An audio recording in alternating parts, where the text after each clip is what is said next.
Assalamualaikum warahmatullahi wabarakatuh. Shalom, selamat siang untuk kita semua. Di sini saya akan mewakili teman-teman saya.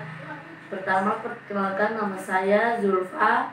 Di sini saya akan mempresentasikan hasil kerja kami, yaitu tentang patofisiologi. Yang pertama, pengertian patofisiologi. Sebelum kita masuk ke patofisiologi, kita mengenal dulu apa itu patologi.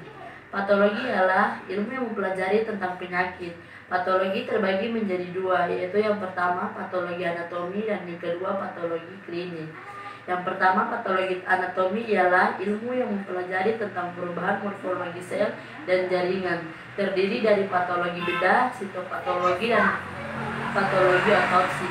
Dan yang kedua yaitu patologi klinis, ialah ilmu yang mempelajari tentang perubahan kimia klinis, yaitu reaksi biokimia sel atau jaringan, terdiri dari mikrobiologi, hematologi, imunologi, dan imunohematologi.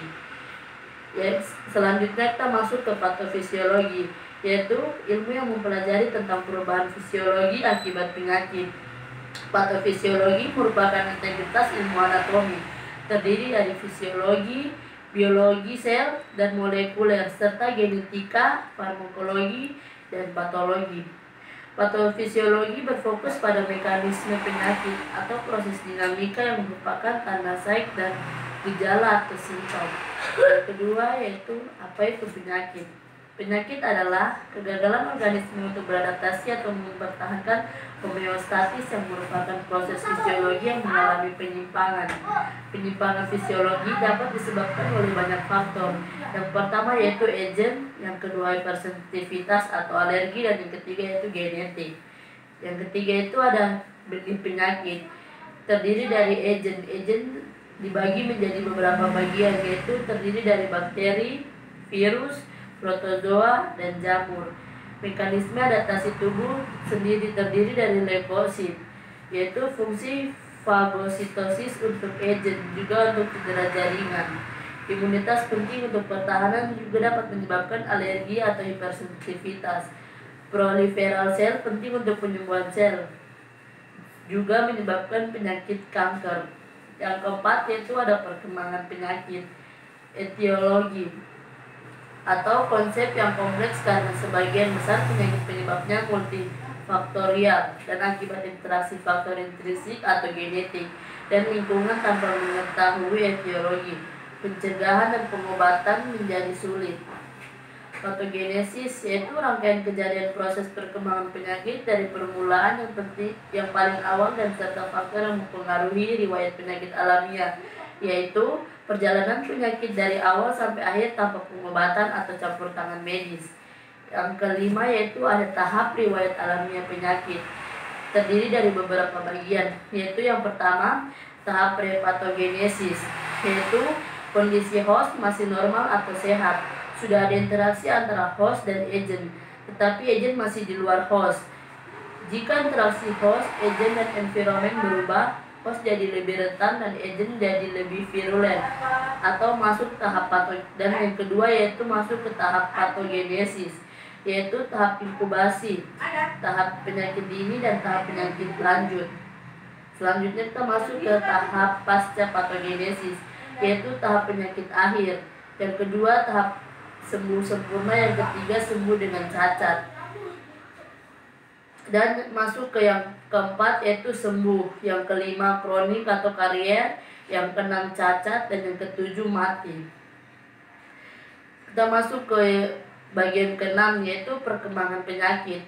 Manifestasi yaitu pada awal perkembangan penyakit, agen sudah membuat perubahan fisiologi tetapi belum menunjukkan gejala, biasa disebut dengan stadium subklinis. Gejala atau perasaan subjektif adanya sesuatu yang salah dan hanya dapat dilaporkan oleh pasien kepada pengamat. Yang ketiga itu ada tanda, yaitu manifestasi penyakit yang dapat diobservasi atau objektif oleh pengamat. Yang keempat ada lesi, yaitu perubahan struktur di dalam jaringan akibat penyakit yang jelas terlihat secara makroskopis maupun mikroskopis. Dan yang kelima yaitu ada sekuele, yaitu perubahan akibat atau pengaruh setelah terjadi penyakit atau cedera, dapat berupa parut atau kelainan lainnya. Dan yang ketujuh yaitu ada komplikasi, yaitu di mana keadaan yang tidak diduga atau penyakit sekunder yang terjadi dalam proses perjalanan penyakit primer, misalnya peritontitis akibat apenditis. Yang ketujuh yaitu kita masuk ke tahap klasifikasi penyakit, terdiri dari beberapa bagian, yaitu yang pertama penyakit herediter atau penyakit akibat kelainan kromosom atau gen dalam herediter. Yang kedua yaitu penyakit komunitel, yaitu penyakit yang terjadi sejak lahir atau penyebab diketahui atau tidak. Yang ketiga penyakit toksit, yaitu penyakit akibat racun. Yang keempat ada penyakit infeksi, yaitu penyakit akibat agen biologis masuk ke dalam tubuh. Dan yang kelima yaitu ada penyakit infeksi, yaitu adalah penyakit akibat agen biologis masuk ke dalam tubuh. Selanjutnya ada penyakit traumatik atau penyakit disebabkan cedera fisik. Yang ketujuh ada penyakit degeneratif, disebabkan oleh degenerasi berbagai bagian tubuh seperti osteoporosis dan arteriosklerosis. Yang kedelapan adalah penyakit imunologi yang disebabkan hipersensitivitas, autoimun dan imunodefisiensi. Kesembilan ada penyakit neoplastik, disebabkan pertumbuhan sel abnormal atau tumor dan kanker.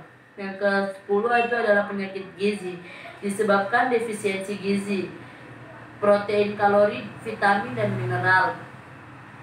Selanjutnya ada penyakit metabolik, disebabkan gangguan proses metabolik atau hormonal. Yang ke-11 yaitu ada penyakit molekuler, disebabkan kelainan molekul tunggal yang menyebabkan abnormalitas, seperti anemia bulan sabit akibat kesalahan urutan asam amino dalam Hb-nya.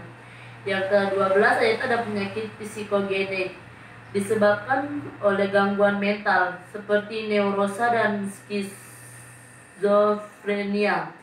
Yang ke-13 yaitu ada penyakit iatrogenetik, disebabkan tidak sengaja akibat pengobatan tenaga kesehatan seperti efek diuretik, tiazid, hipoklemia, dan aritmia. Dan terakhir yaitu ada penyakit idiopatik, yaitu penyakit yang penyebabnya tidak diketahui. Kita masuk ke yang ke-8 yaitu interaksi hereditis dan lingkungan. Penyakit merupakan interaksi antara hereditas atau faktor intrinsik dan lingkungan atau faktor ekstrinsik. Penyakit genetik biasanya diklasifikasi menjadi 3, yaitu yang pertama penyakit gen tunggal atau hemofilia. Yang kedua yaitu penyakit multifaktor atau hipertensi, dan yang ketiga yaitu kelainan kromosom atau trisomi. Termasuk yang terakhir yaitu faktor pemicu cacat janin atau teratogeni. Macam-macam teratogeni terdiri dari beberapa bagian. Yang pertama adalah obat, dan yang kedua zat kimia, yang ketiga infeksi, yang keempat penyakit, yang kelima displasia, yang keenam deformasi, dan yang ketujuh disrupsi. Demikian hasil presentasi dari kami. Mohon maaf apabila ada kesalahan. Terima kasih.